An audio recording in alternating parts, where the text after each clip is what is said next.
Ketatanegaraan Konstitusi UUD 1945, Sistem Pemerintahan Presidensial, Bentuk Negara Kesatuan, Bentuk Pemerintahan Republik, Sistem Politik, Demokrasi Terpimpin. Demokrasi terpimpin adalah sebuah tatanan negara di mana segala peraturan pemerintahan dikuasai oleh presiden, yaitu Soekarno. Latar belakang: 1. Munculnya banyak gerakan di daerah menuntut integritas nasional. 2. Kabinet konstituante yang sering berganti menyebabkan pelaksanaan pemerintahan tidak stabil. 3. Konstituante gagal menyusun UUD mengganti UUD 1950. Konsep sistem demokrasi terpimpin pertama kali diumumkan oleh Presiden Soekarno dalam pembukaan sidang konstituante pada tanggal 10 November 1956. Pada saat itu kondisi pemerintahan sangat kacau. Untuk mengatasi situasi yang tidak menentu itu, Presiden Soekarno pada tanggal 21 Februari 1957 mengajukan gagasan yang disebut konsepsi presiden mengenai yaitu A. Pembentukan kabinet gotong royong yang terdiri wakil semua partai ditambah golongan fungsional. B. Pembentukan Dewan Nasional nantinya bernama DPA yang beranggotaan seluruh partai dan golongan fungsional dan masyarakat. Dewan ini berfungsi memberi nasihat kepada kabinet baik diminta ataupun tidak.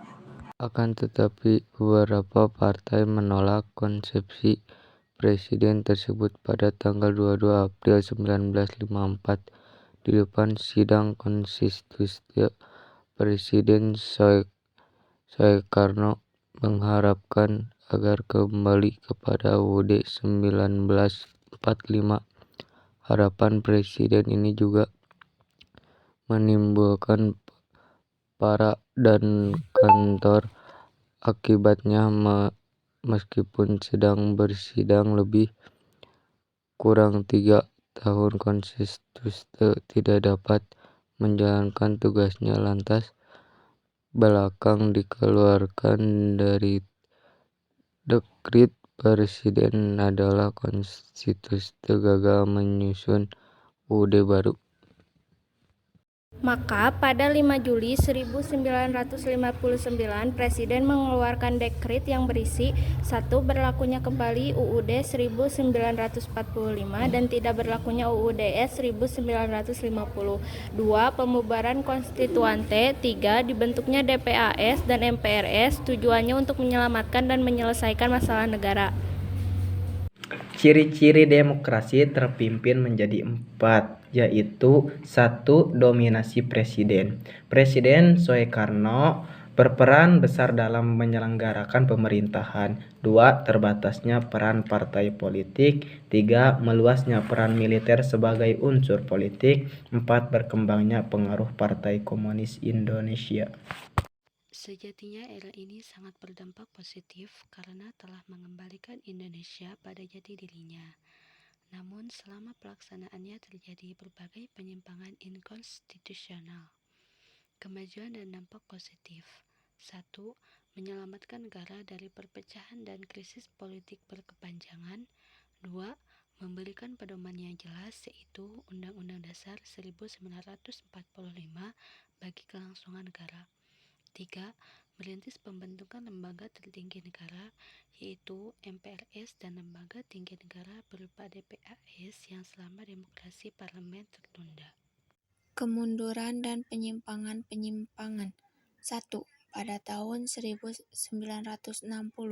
Presiden dengan penetapan Presiden membubarkan DPR hasil pemilu pertama karena menolak untuk menyetujui RAPBN yang diajukan Presiden.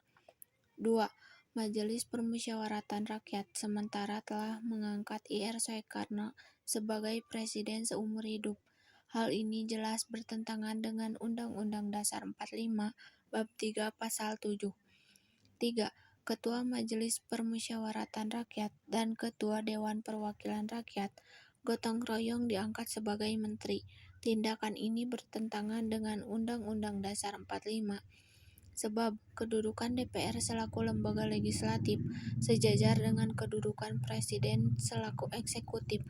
Dengan diangkatnya Ketua MPRS dan DPR GR sebagai menteri, di mana dalam Undang-Undang Dasar 45 dinyatakan bahwa kedudukan menteri adalah sebagai pembantu presiden, maka tindakan tersebut secara terang-terangan telah merendahkan martabat lembaga legislatif.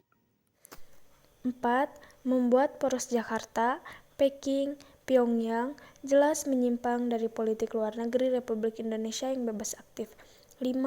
MPRS mengangkat Insinyur Soekarno sebagai presiden seumur hidup. 6. Penyimpangan ideologis, yakni konsep Pancasila berubah jadi Nasakom atau nasionalis agama dan komunis. 7. Kaburnya politik luar negeri atau bebas aktif yang mengakibatkan Indonesia keluar dari KBB. 8. DPR hasil pemilu 1955 dibubarkan oleh Presiden. Padahal, menurut konstitusi, Presiden tidak dapat membubarkan atau menghentikan Presiden. 9. Kekuasaan pemerintah sewenang-wenang karena MPR, DPR, dan DPA belum dibentuk, jadi segala hal dilaksanakan berdasarkan pemerintahan Presiden. 10. MPR dan DPR di bawah kekuasaan Presiden. Berpihaknya Soekarno pada PKI membawa bencana besar bagi Indonesia, dan keadaan yang tidak menentu pada masa Orde Lama benar-benar dimanfaatkan oleh Partai Komunis Indonesia untuk melakukan pemberontakan. Banyak peristiwa penting dalam pemberontakan PKI tersebut, di antaranya terbunuhnya jenderal-jenderal yang dekat dengan Presiden Soekarno. Puncaknya dikenal dengan peristiwa G30 SPKI. Dengan adanya momen tersebut, maka Soeharto melakukan penumpasan terhadap pemberontakan PKI. Di sisi lain, banyak aksi demonstrasi yang dilakukan oleh rakyat dan mahasiswa menuntut perubahan. Dengan demikian, runtuhnya Orde Lama sudah di depan mata, dan Soeharto tampil sebagai aktor perubahan yang mengusung Orde Baru.